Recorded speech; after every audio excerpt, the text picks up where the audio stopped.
નમસ્કાર, આપ જોઈ રહ્યા છો ગુજરાત સિક્યોર ન્યૂઝ। હવે જોઈએ અગત્યના સમાચાર। બિલીમોરા ગોળીબાર કેસ વેરઝેર કે લૂંટ, પોલીસ તપાસ તેજ।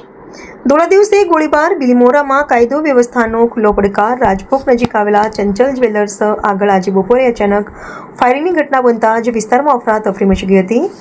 મળતી માહિતી મુજબ અજાણ્યા શખ્સોએ જ્વેલર્સના માલિક અશોકભાઈ પર નિશાન સાધીને ગોળીબાર કર્યો હતો।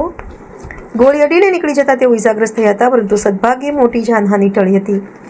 ફાયરિંગ કર્યા બાદ આરોપીઓ ફોર વ્હીલર કારમાં ભાગી છૂટ્યા હોવાનું સામે આવ્યું છે। ઘટનાની જાણ થતાં જ પોલીસ તાત્કાલિક સ્થળે પહોંચી ગઈ હતી અને સમગ્ર વિસ્તારને કોર્ડન કરી તપાસ શરૂ કરી છે।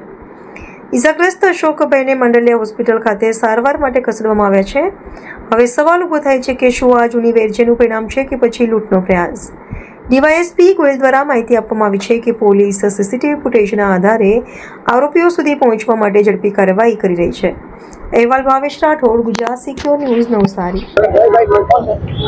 બિલીમોરા ગોરબાગ એરિયાની અંદર ચંચલ જ્વેલર્સમાં આજ બપોરના સમયે એક બનાવ બનેલ કે જેમાં અજાણ્યા લૂંટ કરવાના ઈરાદે જ્વેલર્સની શોપમાં જઈ અને માથાકૂટ કરેલી અને ત્યારબાદ કંઈ લૂંટનું કોઈ લૂંટાણું નથી, પરંતુ ચંચલ જ્વેલર્સના માલિકે બહાદુરીપૂર્વક તેનો સામનો કરી અને આ લોકો ભાગતા ભાગતા એક હથિયાર એમની પાસે હતું, એમાંથી એક રાઉન્ડ ફાયરિંગ કર્યાનું હાલ અરજદાર ફરિયાદી જણાવે છે।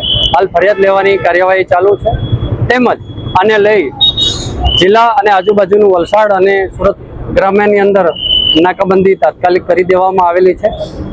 પોલીસ એકદમ રોડ ઉપર એલર્ટ થઈ અને આની તપાસ કરી રહી છે।